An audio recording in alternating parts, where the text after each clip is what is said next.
Welcome, ladies and gentlemen. SeKo Starcraft here, giving you a Zerg versus Terran for my placement matches for the next season of StarCraft. We've got Dr. Doom. It's the red Terran in the bottom left versus Omniscient. SeKo Starcraft, blue Zerg in the bottom right. Now, I really don't like this map because a lot of my gameplay is based on scouting, and there's a long scouting distance to be able to get over and see what the heck your, opponent's doing at this point.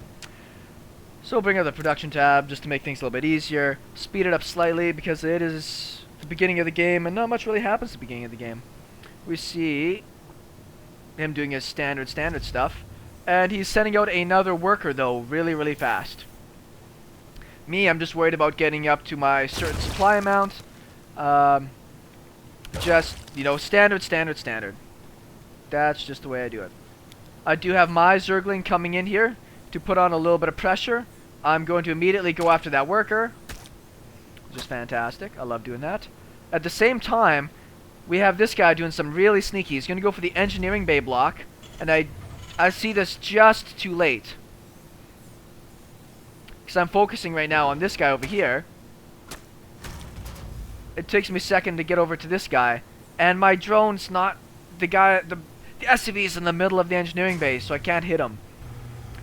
Which bothers me a lot, because this guy should be killing shit, and he is not. Stops right at the end, so that's a good move for him. I obviously stopped this, which was really good. That slows him down quite a bit. I move into a spawning pool, naturally. He's coming out to deflect that zergling.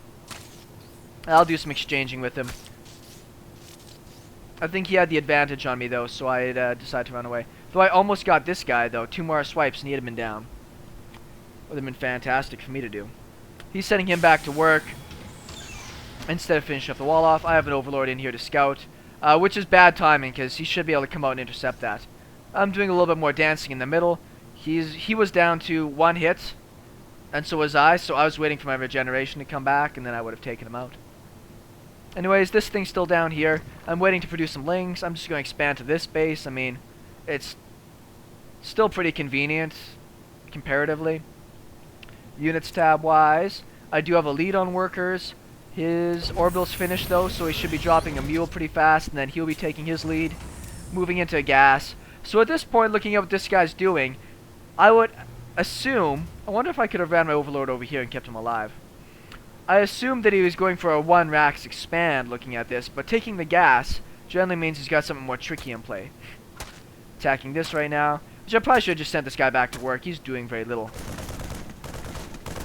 I was hoping that maybe I'd be able to get this guy out of here in time. If there wasn't 2 Marines, maybe I'd have been able to. Very close. I'm only building another overlord behind this just because I knew I was going to get supply block, so it didn't hit me too bad. What's this guy building behind this? He's got another barracks. He's got a lot of cash right now, though, that he isn't spending. For me, my plan is to throw down another hatchery. So I'm using up my cash pretty good. Making some lings, making another 10 lings. So what I want to do is maybe go and delay his expansion. But as you can see, there really isn't an expansion in the works right now. What is he spending his money on? More gas, 2 more supply depots, and just making Marines no add-ons. So not like there's a really interesting strategy there. I'm going up to 3 base, units-wise. Economy's still pretty much the same. What I want to go is deny an early expand, because my prediction was 1 Rax expand. But as you can see right now, that's really not the case. He's moving into a factory as well. So I'm building up a really huge pile of lings to go for a bust. But he's not doing that. So all these lings right now are a big waste. Because even if I run up to the front, I mean, he could bring up SCVs before he would lose out to anything else. This is really clever by him, just to be able to scout for a 4th, but it's a long ways off me getting my 4th. So that doesn't worry me too much. You gotta inject stuff there, sweetheart. More queens, speed's finishing soon. My 3rd base should be finishing pretty soon as well. Yeah, there we go. And my lings come over. I did send them in a small group first to take out the watchtower, so I disguised my numbers. My speed should be finishing up just in time to come for the attack. But he just started his command center now. And if we look at units tab, he's probably... Yeah, he's already ahead in economy on 1 base. because I spent so much money on these lings, which I probably should have scouted with a couple before committing to this. So I run up here. Ah! Oh. Ah! Oh. So I lose one ling.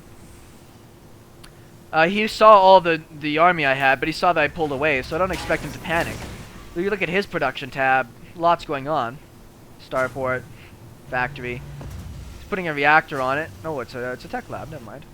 I'm running around to scout, because maybe he like snuck an expansion. Was kind of my thinking. Keeping up with the injects. 3 bases now. Now I'm building tons and tons of workers, and a baneling nest behind this. Because I see all the Marines, no Marauders, no Hellions, nothing else crazy, so I feel pretty secure. I even scout this base to see if anything wonky is happening. Nothing yet. Yeah, it's good whiskey. Going up to lair tech. More queens, more gas. I'm keeping my spending quite low, considering he's just now moving over his expansion. My lings are going to run up here really soon, just to check again. What are the units tab anyways? I'm building tons and tons of workers. So I'm up to 32. I've taken the lead again with 8 more workers about to hatch. I had that one ling out there to scout what was happening. I see that. Now I'm morphing lings behind this. What I would like to do is bust the hell out of all these, what I'm assuming will be Marines down here. This is really clever. He should have that up at the front or somewhere to be a bit more effective. Let's see where he puts it. That's a good spot. If I had all my banelings clumped up, it would do a ton of damage. So I'm going to run in here, make sure not to waste my banelings on that. He does look like he's loading up for a big drop. I don't know what the turret is for, but sure. He lifts up this guy. Now I do see this coming if he went over here, because I placed my overlords. But now I'm going to go and bust the front. Run up one ling, I don't see anything. Oh, trigger it. Yes! See how smart that was? That was so smart. And do I get that? Oh, I didn't. Alright, time to go in and see what units I get killed. You see, he still has this drop over here, not doing anything. Oh, good hit. So he does end up cleaning up all my stuff, but now he's down to 11 workers to my 54. 3 base. I know the drops are coming, so I'm going to go back to production tab. I'm building another 18 lings, and I'm building my spire. Should be, yep, I'm taking my other gases now. I should be building more gases down here. Now, what's this guy doing? Where's his drops? He should be going for his drops soon. There they are. Double marine drops, but I'm pretty sure they don't have any upgrades. No upgrades. I don't think my guys have upgrades yet either. Which I probably should be with the kind of bank I'm floating. But I want to save up my gas for a big mutalisk swell. That's my plan. I do like him coming down here to this third base. My spine crawlers are a little bit mistimed. But I do have a big chunk of lings ready for this.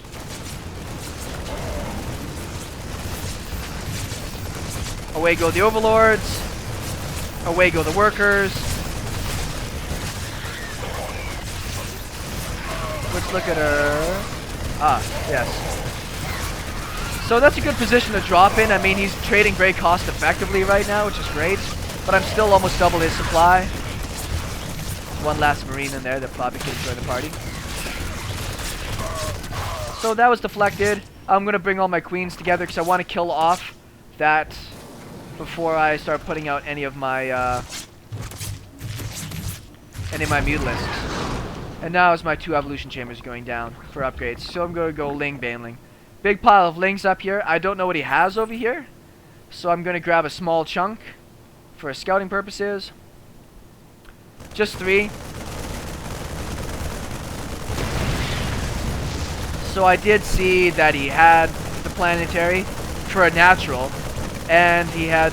I don't know even why he's worrying about that. It's not like he's got too much stuff in his way. And the 2 tanks. So I'm not going to bust that with ling baneling. Not cost effectively. So, go to keep teching up. Not teching up. Getting my better economy, units wise. I'm up over 60 drones now. And I'm starting to make 8. I have 8 mutalisks out. But I think I'm going to make a nice big bunch of them before I commit with my mutalisks. I want to catch them very much by surprise. I'm going for a 4th, which I'm going to send my zerglings home to take care of that one guy. To this guy's credit, he's still building SCVs behind this. He knows he's got to catch up in economy. He's putting down another command center. So if I give him enough time, he'll actually, you know, he can bring himself back into this economy-wise. For me, lots of overlord space. I'm keeping way ahead on my supply. Even more mutilisks. Where are all my mutilisks? Oh, there they are. So, a good chunk, waiting for the next few to pop. Getting my up legs, getting my burrow. 1-1 for ground and burrow for my lings.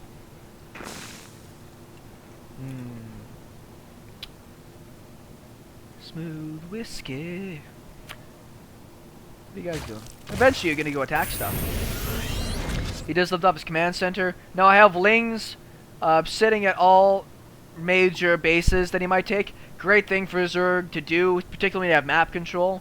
Put stuff everywhere to check for bases. Now he's sending out these 3 Marines before I remember to burrow this ling over here. But it doesn't bother me too much, right? At this point, I know what's happening. I know that he's going to be expanding. So I've got 19... No, it's not 19. I've got a pile. I've got a big pile of these guys, mutilisks.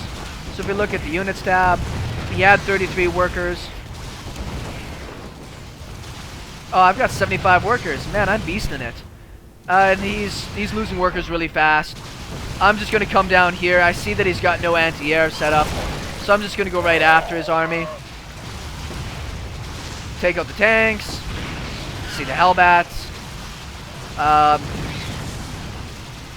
Now you can argue that I was a lucky shit. For one thing, his Widow Mine did trip on my Zergling. But the thing is, Widow Mines deactivate after a second or two. It still would have taken down the wall. I still would have got in. I still would have did the damage. His drop. Let's say he didn't move out with that drop yet. I would have came in, seen all of his units, ran away, still kept him on one base. And he would not have been able to get any damage done with his drop, because I would have had my army left. I don't necessarily say that I was lucky, but well-timed aggression is really great in the current metagame, which is really about expanding and defending yourself. In this case, put on a little bit of extra pressure that allowed me to drone up, get all these bases set up, so my economy is so stellar. I can do anything I want at this point. And look at his bank. 2,000 minerals. He should have 3-4 barracks up with add-ons, pumping out Marines 8 at a time. But he didn't have the macro behind to support that. Anyways, that was another placement match I had. After this, we're moving on to the next one. See you guys later.